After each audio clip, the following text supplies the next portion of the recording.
Boa noite, pessoal. Tudo bem com vocês? Me digam se o áudio está chegando. Vamos esperar o Instagram avisar que nós estamos online. Aproxeguem-se. Oi, Lorena. Oi, Mari. Oi, Raquel. Vocês conseguem me ouvir bem? Aproveita, pega essa setinha aí, manda para todo mundo. Compartilhem. O áudio está chegando? Tudo certo? Tá chegando. Áudio ok. Hoje promete, hoje promete. Eu vou primeiro falar, o Instagram ultimamente eles têm feito umas coisas aqui comigo que ele não deixa a pessoa pedir para participar, então eu acabo tendo que convidar ela. Deixa eu tirar a nossa musiquinha daqui e vamos conversar, que hoje promete. Gente, hoje eu tô aqui, eu tô muito feliz, assim, porque demorou pra essa live sair, mas ela saiu, né? Mas tem vergonha isso, porque já tinha que ter saído há muito tempo, mas ela saiu, isso que importa. Se hoje existe uma campanha chamada Fala do Lyme Brasil, essa pessoa que eu vou fazer live hoje tem, assim, uma parcela de culpa. Na verdade, de eu estar viva aqui conversando com vocês. A gente costuma brincar que nós somos gêmeas, porque a gente tem o mesmo jeito de pensar, o jeito de lidar com a doença, e nos reinventamos a partir dela, né? E a gente, mesmo quando a gente estava muito mal, a gente sempre tentava encontrar soluções. A gente tentava, tá, e como é que a gente sai desse quadro? Tá, e o que a gente pode fazer? E eu entrei em remissão, olha que loucura, antes dela, né, o caso dela vai poder contar aqui, continuei acompanhando ela e tudo, mas mesmo que eu não vivesse mais esse universo da doença de Lyme, tava tentando ali, né, retomar minha vida, e aí ela entrou em remissão também, ela já está em remissão há 7 anos, e eu gostaria de convidar aqui, deixa eu mandar o convite para ela, já que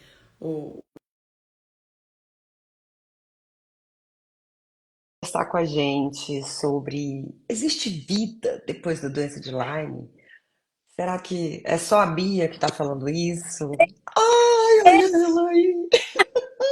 Eu adoro as sincronicidades de blusinhas pretas. Adoro.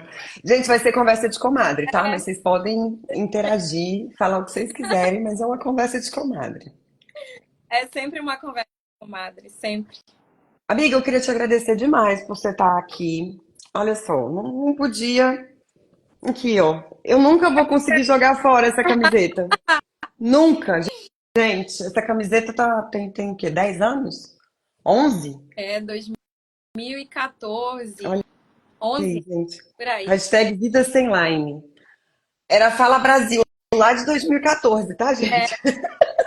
quando ninguém falava em Lyme, Exatamente. realmente Então, falava.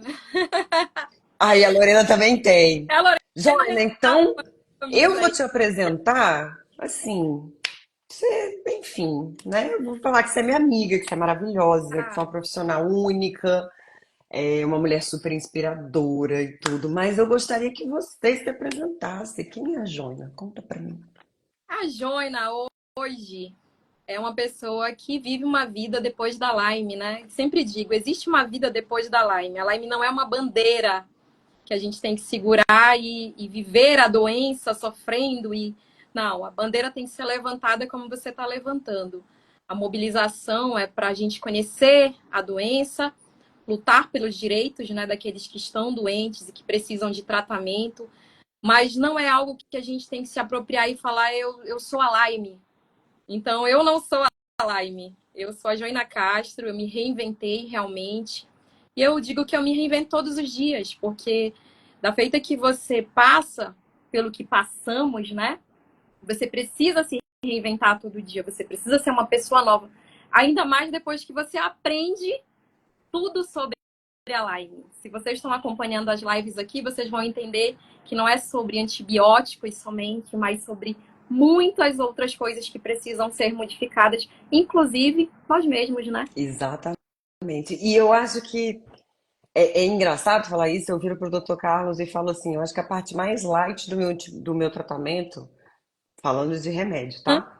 Foi tomar bezetacil. E olha que todo mundo chora com sim, bezetacil. Mas eu acho que o maior desafio do paciente de Lyme é se reinventar emocionalmente. sim. É, é entender o contexto que ele está vivendo, entender que determinadas coisas mudaram, acompanhar as mudanças, né?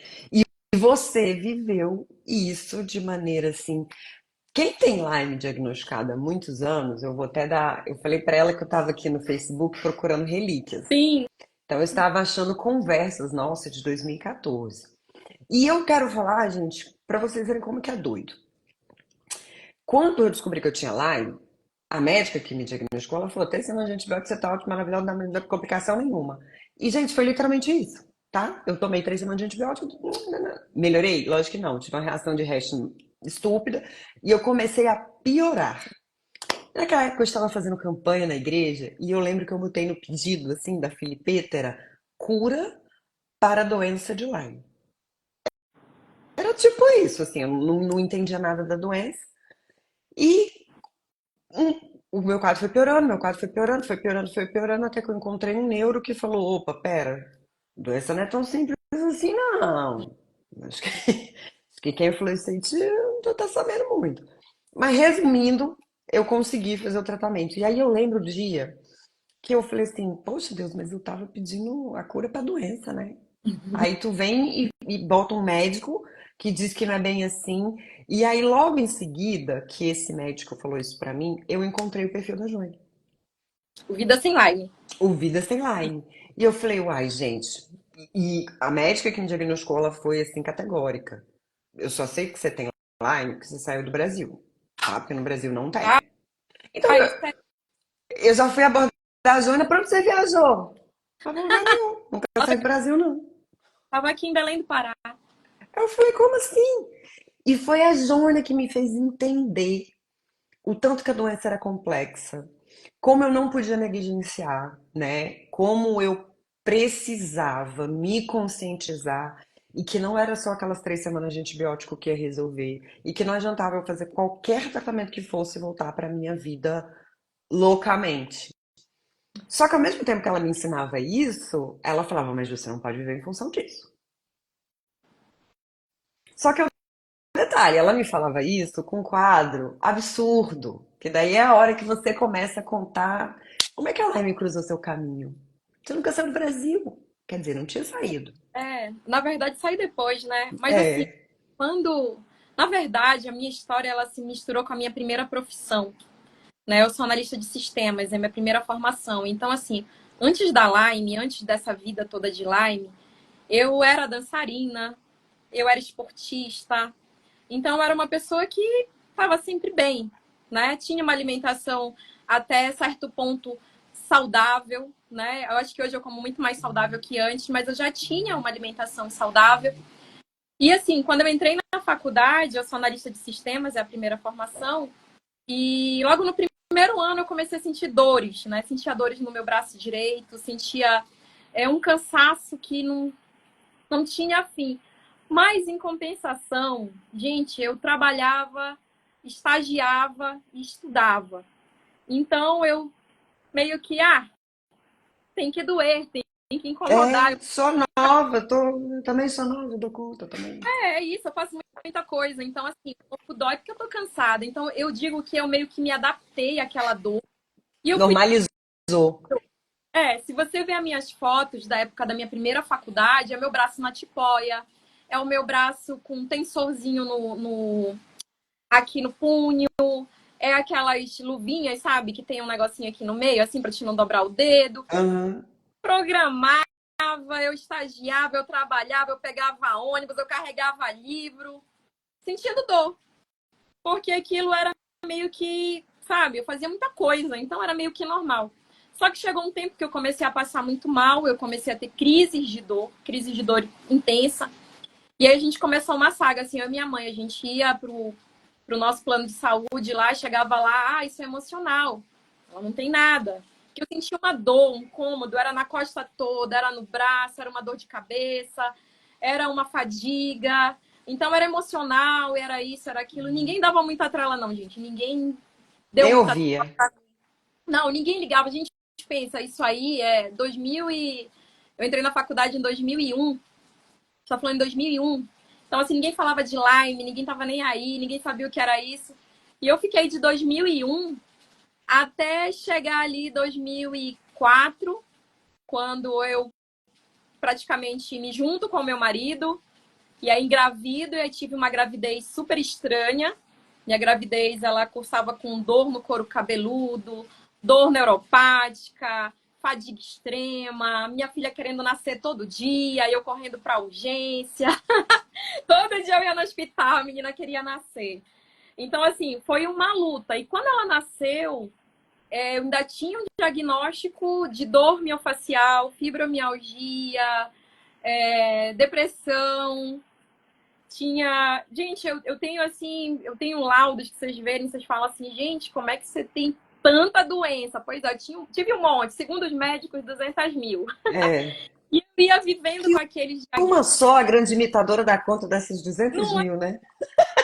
nem conhecia, Não, não mentiu, não mentiu. A não grande imitadora faz isso sei, mesmo. a grande imitadora faz isso mesmo. Então, assim, tinha tudo, fazia tratamento, eu tomava vários medicamentos e eu não melhorava.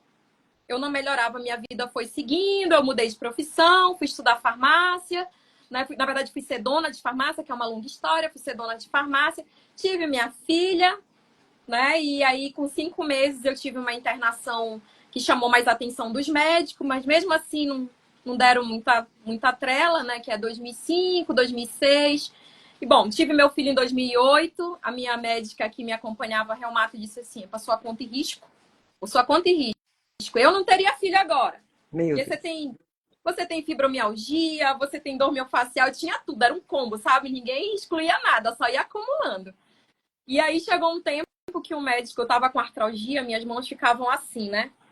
Então a médica falou que, o médico, na verdade, falou que eu tinha que fazer uma cirurgia para poder abrir aqui as mãos de novo, enfim, ia ter que folgar aqui o túnel do carpo.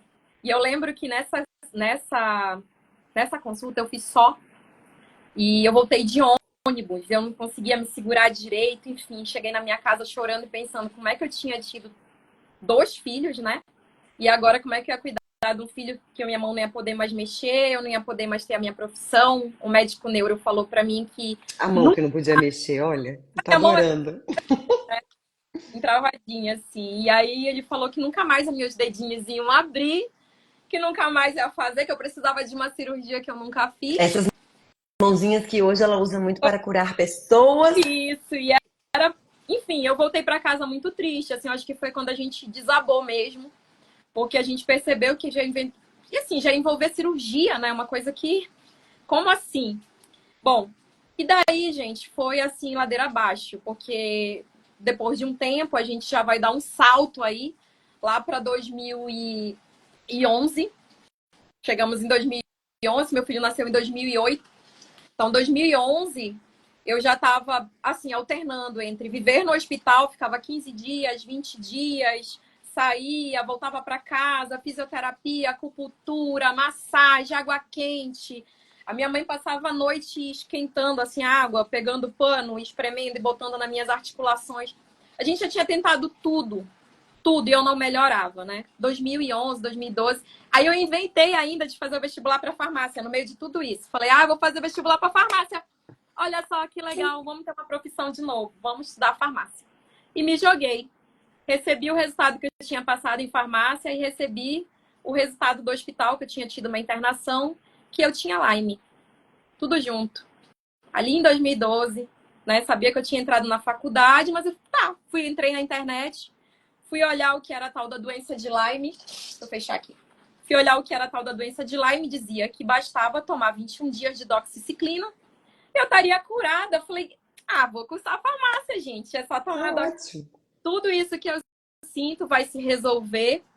E aí, A gente começou o tratamento aqui em Belém ainda com a minha médica, que cuidava de mim desde lá do iniciozinho e tal, como fibromialgia, alé, tendinite, enfim, feitiçaria, sei lá o que que eu tinha. Era Depressão, depressão, tudo, ansiedade, crise de pânico emocional. tudo, faz Tudo muita menos Lyme. cansa, faz muita coisa, enfim. Aí nós começamos o tratamento. Na verdade, nós tivemos o diagnóstico, fomos com ela.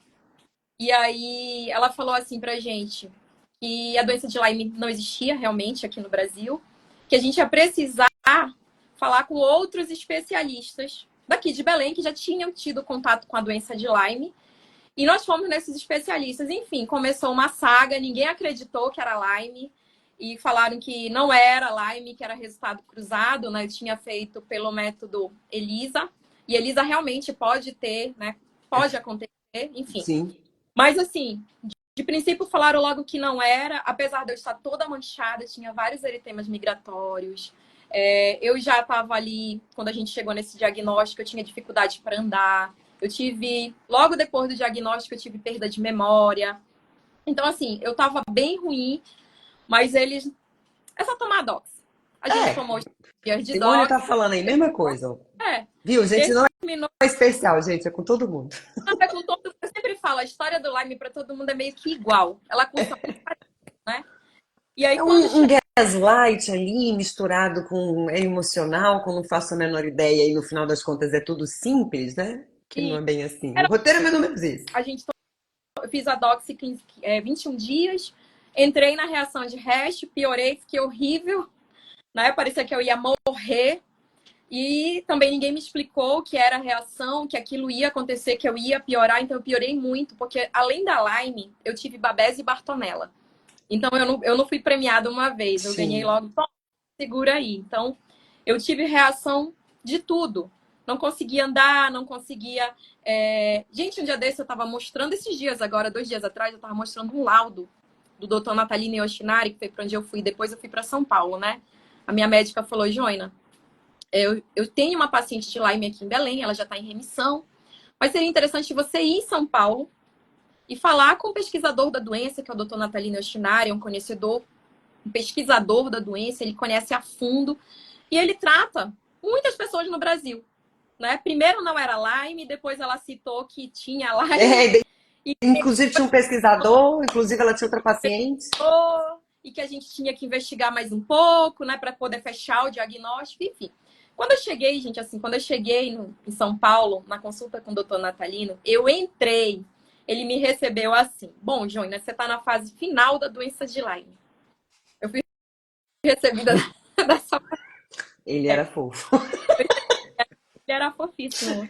Então, quando eu cheguei para mim isso, e já foi dizendo, bom, que a doença frases do Natalino, né? A doença é complicada, a doença é difícil, falou sobre a mudança no nome da doença e que ele ia fazer o que tinha que ser feito, né? Doxiciclina, eu já tinha comprometimento neurológico, eu tive vários comprometimentos neurológicos, movimentos involuntários de cabeça, de ombro, de mão, de perna, enfim. Eu tive, assim, eu tenho, como eu disse, eu tenho laudos, que vocês olharem assim, vocês falam, Deus é muito bom porque ele me deixou aqui, alguma coisa tinha para eu fazer.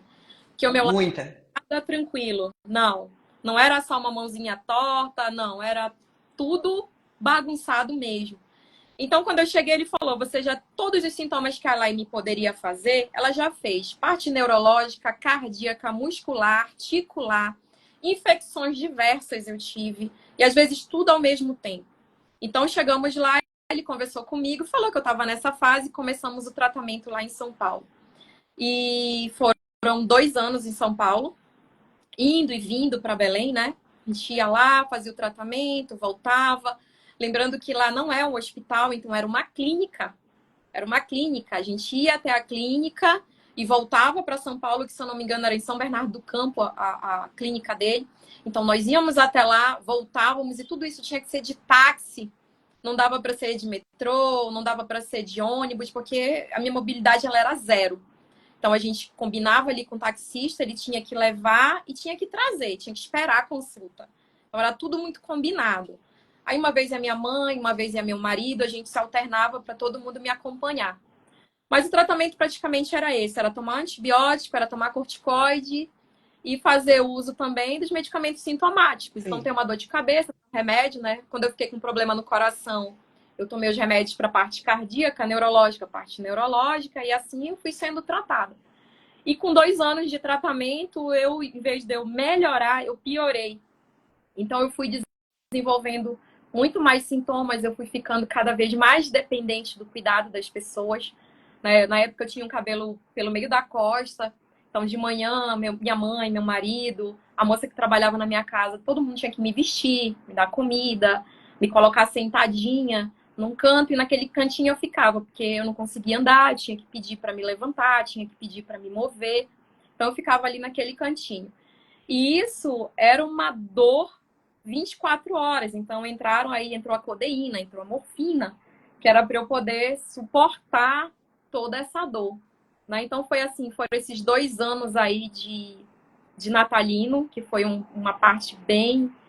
Acho que foi assim, uma parte bem difícil da doença. Acho que é a parte que eu entendi o que era Lyme. Que eu entendi que não era 21 dias, que eu entendi que não era doxiciclina, e que eu comecei a procurar pessoas com Lyme.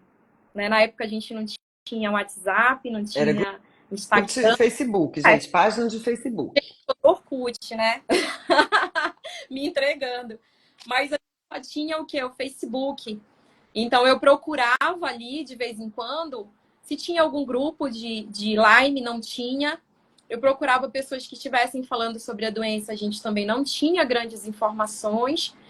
E quando eu procurava alguma coisa em outra língua, a gente encontrava uma ou outra pessoa muito, assim, ainda muito até envergonhada. E foi o que eu muito senti, viu, Bia? Eu sentia muita vergonha no início. Eu falo para minha mãe que se eu pegasse Lyme agora, eu acho que todo dia ter um diário da minha vida.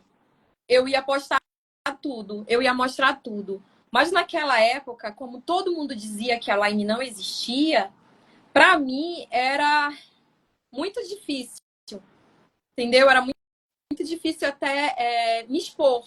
Eu ficava assim, será que se eu mostrar isso, vão acreditar que eu tô sentindo isso? Porque é muito louco, né? Tinha dias que eu tava perfeita de manhã e depois do almoço eu tava sendo internada com uma infecção. Eu bati um recorde uma vez que eu saí de alta, 11 horas da manhã e 3 da tarde eu fui internada de novo. Eu batia recordes. Então, Meu assim, isso Deus. eu já tinha passado não sei quantos dias internada, saí e fui internada de novo. Isso era recorrente. Teve um evento que O no. pessoal Gente, tá falhando tá falhando o quê? Tá travando? Porque pra mim ela tá parecendo normal, não tá travando. mal também. Eu tô te vendo normal, eu tô olhando o computador, tá normal. Bom, tá falhando agora, gente? Ou não? Pelo amor de Deus. Porque aqui pra mim tá normal também. Vai dando sinal aí pra Vai gente. Eu tô finalizando aí pra gente. acompanhando ali no celular. Bom, então assim, a gente ficou fazendo esse tratamento por 2 anos lá em São Paulo com o doutor Natalino, né? E eu não melhorei, como eu disse, eu ficava tendo muitos sintomas, piorando, enfim, piorei muito durante o tratamento do Natalino. E não era, eu sempre falo isso, Natalino, a gente depois com o tempo a gente vai entendendo, né? O Natalino, ele foi um cara, assim, um médico, que ele me ajudou muito. Eu só tenho gratidão pela vida dele, por tudo que ele fez por mim. Eu lembro que a minha mãe entrava lá e ele era gordinho, minha mãe dizia assim: doutor, o senhor tem que se cuidar, porque tem muito paciente lá, o senhor não pode morrer. Não tem ninguém fazendo isso no Brasil, pelo amor de Deus. Porque até então nós só tínhamos ali o doutor Natalino mesmo. Né? A gente ia estudar, gosto muito de artigo. Então eu ia buscar os artigos científicos, só tinha o Natalino escrevendo. Só tinha o Natalino escrevendo, né? Então, assim, a gente via que a gente quase não tinha nada, que a gente tinha relato de caso, paciente escrevendo, eu fiz um relato de caso, enfim. Então, assim, chegou um tempo que eu já fui perdendo o movimento das pernas, eu já não conseguia andar, memória, eu fui ficando pior. E a minha mãe deu a ideia, né? Falou que seria interessante, já que a gente só encontrava coisas em inglês, que a gente fosse procurar o tratamento fora do Brasil. Que a gente fosse ver se existia alguém que estivesse falando lá fora. E aí, gente, tinha rodo, né? A Lyme lá fora é conhecidíssima. Hoje a gente fala um pouco mais nela por causa do do Justin Bieber, da Avril Lavigne, da Thalia, enfim. Mas naquela época, eu acho que a únicas pessoas que estavam com Lyme naquela época era a Thalia. Que eu lembro até que eu Sim. coloquei uma coisa no Vida Sem Lyme. Acho que era só a Thalia. E assim, as Avril pessoas Lavigne foi 2015, Justin Bieber foi agora. pra cá. Então, assim, não tinha, né? Realmente não tinham pessoas falando sobre aquilo, não era tão forte como é hoje. Eu acho que hoje a tua proposta do falar sobre o Lyme hoje, eu acho que ela agora voa. Mas naquela época não voava, né? E Bia, eu tô falando aqui, tô lembrando das coisas, né? A gente começa a conversar, a gente vai lembrando. Tinham pessoas que falavam assim, mas como essa doença existe? Se eu li lá no Google que é só 21 dias e você fica boa. Exato. Passei por isso. Aí é o que a Simone tá falando aqui. Eu ia pra emergência, eles me mandavam de volta pra casa, mesmo andando como bêbada. Achavam que eu estava inventando, né? Que eu queria um atestado. Tipo, que atestado, querida? E um médico que ele falou assim pra mim, eu tava com muita dor, ele veio e falou assim, ó, vou te dar uma morfina e vai melhorar. Eu falei, não vai. Ele falou, como você sabe? Eu falei, eu sei porque eu já tomei um bocado de morfina e a única coisa que acontece é que eu durmo. Mas a dor fica aqui, eu continuo com dor no corpo. Mas como é que seu corpo fica doendo? Eu falei, continua doendo. Mas você Fica, quer trocar de lugar? Eu troco. falava assim, você quer que eu faça mais o quê por você? Eu falei, tudo que você souber. Tudo que você souber, tudo que você puder. Quem estudou medicina foi você, não fui eu. Né? Eu era paciente, estava jogada lá no leito, jogada literalmente, porque eles achavam que, muitas vezes quando eu ia, eles achavam que talvez eu quisesse uma morfina, né? Porque É existe porque isso, tem isso é um fato. isso é um fato. Então achavam que eu poderia estar querendo uma morfina, quando não achavam que estava exagerando. Teve um médico que falou assim, quando eu tinha o diagnóstico de fibro ainda, né? Ah, paciente que tem fibromialgia vive bem. Minha esposa tem fibromialgia, ela vive bem, ela sai, ela faz as coisas. Como é que você só vive aqui no hospital? Eu falei, mas eu não vivo bem com a minha fibromialgia, porque É, eu tem gente que tem câncer e morre, tem gente que tem câncer e não morre. E aí? não é. E era difícil. Pessoas são diferentes. Assim, quando a gente fez a parte do natalino, eu vou dizer para ti que nessa fase do natalino, eu ainda tinha uma condição financeira boa. Eu tinha um plano de viagem, que naquela época era Bancorbras. Então, eu viajava todo ano com esse plano, me hospedava em hotéis bons. Né? Financeiramente, eu conseguia abraçar o meu tratamento, ainda aqui no Brasil. Então, a gente viajava, ia para um hotel, quando a gente fazia esse translado, ainda não era tão sacrificante. Só que quando a gente viu, eu fui piorando, os remédios foram aumentando, a minha conta foi aumentando. Nessa época, eu era dona de farmácia, as minhas farmácias foram quebrando por falta de eu estar lá, por falta de eu trabalhar, por falta de eu conseguir repor, enfim, por tudo. Quando tudo isso foi acontecendo, a gente foi pensando de ir para fora, foi quando eu pensei em começar a falar que eu precisava de ajuda. Porque quem criou o Vida Sem Lyme não foi eu. Eu não criei o Vida Sem Lyme. Tá? Não é uma criação minha. Não foi eu que fui lá e vou fazer um Facebook aqui, Vida Sem Lyme, vou falar. Não. Eu, na verdade, quando eu piorei muito, nós fizemos uma campanha muito tímida com os amigos próximos, aqueles amigos mais chegados que irmãos, né? E a Sim. gente buscou essas pessoas para nos ajudar. E essas pessoas foram doando o que tinham, o que podiam. E nós fizemos um empréstimo muito grande no banco, na época no Banco do Brasil até. E nesse empréstimo, nós conseguimos a primeira viagem. Que eu passei 30 dias nos Estados Unidos, que aí eu já fui, que para eu ir eu tive que procurar quem estava fazendo o tratamento. Enfim, encontrei a Paula Toscano, que é meu anjo, sempre falo isso, né? A Paula, encontrei ela no fórum, ela falando que tinha Lyme e que fazia o tratamento com o Dr. Raj Patel lá na Califórnia, em Redwood. Hoje ele não está mais em Redwood, mas ele estava lá na época e ela falou, Joina, eu tô super bem e eu acho interessante você vir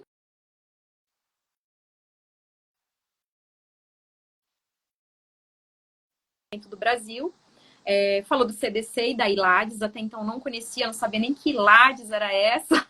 Que ILADES é essa, Jesus? Só sei que existe um CDC. ILADES, o Sim. que é isso? Então ela me falou um pouquinho, me explicou sobre o médico, me mostrou o site. Isso nessa época a gente estava procurando esse tratamento, né? Como fazer esse tratamento. E assim, gente, eu falo que eu fui no escuro, sabe? Eu simplesmente acreditei. Falei, bom, se eu tô fazendo aqui e aqui eu não melhoro, e aqui eu não tenho uma resposta, e alguém tá me dizendo que tá melhorando, porque até então ela não tava em remissão, mas ela tava muito melhor, né? E ela disse, olha, eu tenho melhorado muito, já tive no estado muito crítico, muito parecido com o seu, e hoje eu tô muito melhor. Então eu gostaria, assim, se tu puderes vir, né? É um lugar para te vir. Só que assim, Paulinha já estava há muito tempo, ela é brasileira, mas estava muito tempo nos Estados Unidos. E ela não podia dizer assim, ó, vem para minha casa, porque ela era uma paciente crítica, né? Ela disse, eu não tenho como cuidar de você, porque eu sou cuidada pelo meu esposo, você também com Sim. certeza tem o apoio da sua família, né? Então a gente não tem como realmente pegar você, trazer você para cá, lhe dar um colchão, lhe colocar num lugar. Eu falei, não, tudo bem, eu só preciso de um site, de um endereço, de um telefone. E aí o meu esposo, que é quem fala fluentemente, ligou e viu como era a consulta, valores, enfim. E ali naquele tempo, não sei como é hoje, mas naquele tempo a gente tinha apenas o valor da consulta inicial e mais nada, né? E aí Paula falou para mim assim, Joina, quando você chegar lá, você vai gastar em torno de uns 30 mil reais. 30 dias, 30 mil reais. Eu falei, de onde eu vou tirar 30 mil reais? Eu não tenho 30 mil reais. Né? Ainda já estava vivendo esse processo da minha farmácia quebrando, por conta do onde você tira e não põe, Sim. né? Não cresce. Doente, não podia estar lá, apesar de algumas vezes ter trabalhado com febre, com muleta. Eu ainda trabalhei assim. Mas não tinha mais condições de tirar nada de lá. A minha mãe, que me ajudava muito e me ajudou muito, não tinha também de onde mais tirar, o marido, enfim, já tava era uma bola de neve já muito grande, né? A gente já estava num processo muito grande. E aí foi quando timidamente eu comecei a falar com essas pessoas, a minha mãe com mais amigas, eu com mais amigas, e a gente começou a dizer assim, ó, é 30 dias, 30 mil, vamos juntar aqui e vamos. Eu lembro que nós conseguimos um valor, eu não lembro se os 30 mil direito, mas nós conseguimos um valor e assim eu fui. Eu não avisei ninguém aqui, no sentido assim, não fiz campanha, olha, eu fui, tá. Não teve nada disso. Mas quando eu voltei, os amigos, esses amigos que doaram, falaram com outros amigos e começaram o Vida Sem Lyme. Então, eles criaram aquela página, fizeram um bazar aqui, né? Pegaram, fizeram um bazar e esse dinheiro canalizaram para mim, para que me ajudasse também, me ajudasse enquanto eu estava lá e quando eu chegasse aqui também. Então eles ficaram mobilizando a campanha para mim. Assim, eu não fiz nada, não fui a idealizadora do Vida Sem Lyme. E eles foram tendo ideias, então eles pensavam assim, se eu fizer uma camisa, fulano doa uma camisa branca, essa camisa que você tem aí. Fulano criou a logo. O outro mandou isso, Vida Sem Lyme. E aí eles foram criando, eles foram tendo ideias, e essas ideias eles iam colocando em prática, iam se juntando, iam passando para mim, 2.000, 3.000, 1.000, o quanto eles conseguiam. Só que eles faziam assim, depois que eu voltei da primeira viagem, né? Quando você volta de novo, daqui a 6 meses, então vamos fazer rifa, bazar, iam me ajudando, né? Dando o quanto eles podiam. E nós aqui fazendo empréstimos. Nós fizemos muitos empréstimos. Muitos, muitos, muitos, muitos Vendendo empréstimos. apartamento, vendendo carro. O apartamento já é o final, porque assim, É. a gente foi fazendo empréstimo. Bia, eu fui 7 vezes para os Estados Sim, Unidos. 7 eu lembro disso. vezes. 7 vezes. E eu falo para ti, eu não tenho recordação dessas 7 vezes, porque as 7 vezes, cada uma das vezes que eu fui, eu estava com algum comprometimento. Ou neurológico, ou articular, ou muscular, ou tudo junto. Então eu ia a peso de morfina, codeína, e eu ia dormindo às vezes, né? Acordava ali no aeroporto, acordava no outro e chegava lá. Enfim, assim, eu não tenho tantas lembranças. Eu falo e tudo muito se mistura na minha cabeça. Parece que eu fui lá um dia, uma vez. E tudo aconteceu, sabe? Dá para resumir toda a Sim. história. Foram 7 vezes. Então eu comecei aí, a gente começou a quebrar cada vez mais, porque Eu não sei se tu lembra uma história do Face que eu te contei. Eu tinha 1.000 seguidores. Eu precisava de 10.000 reais.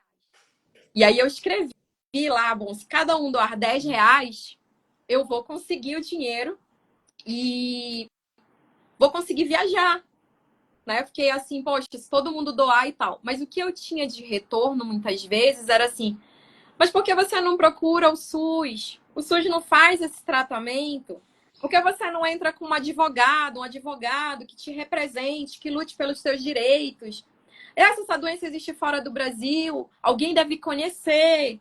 Então, assim, todo mundo tinha muita saída, sabe? Todo Isso mundo aqui é resolvia. porque quem tem dor tem Todo... pressa. Quem tem dor tem pressa. Mas, assim, todo mundo resolvia. Quando não, eu tô orando muito por você. Eu sempre dizia, gente, oração é bênção, recebo de coração. Mas fé sem ação é complicado. Então, assim, a gente estava tendo ação e estava tendo a fé aqui, né? Naquele momento a gente precisava muito da ação, muito da ação, Do recurso, né? do recurso. E era rápido, assim. Eu era muito questionada, né? Muito, muito, muito questionada sobre. Tá falhando de novo? Ela fala que tá falhando, né? Algumas pessoas estão falando que tá falhando, mas eu tô te vendo bem, tu tá me vendo bem, tá tranquilo. Eu não tô entendendo nada, gente. Que macumba é essa? Pois é, A Mariângela também tá dizendo que tá falhando. pra gente não tô entendendo. Gente, na internet de vocês, deixa eu botar minha analista de sistemas pra fora. Será que é na internet de Gente, socorro. vocês? Será? Tá Ansiosa falhando muito, a Raquel falou que tá falhando muito. Você quer sair e voltar? de novo? Tá. Consegue se se a gente entra de novo? Na verdade, você consegue sair e voltar, porque daí fica numa live só. Eu saio e entro de novo. Tá, vou sair É. então. Peraí. Aí vocês me dizem se vai estar travando. Conversem comigo. Deem sinal. Tá aparecendo imagem pra vocês aí agora, gente? Ou travou tudo de uma vez?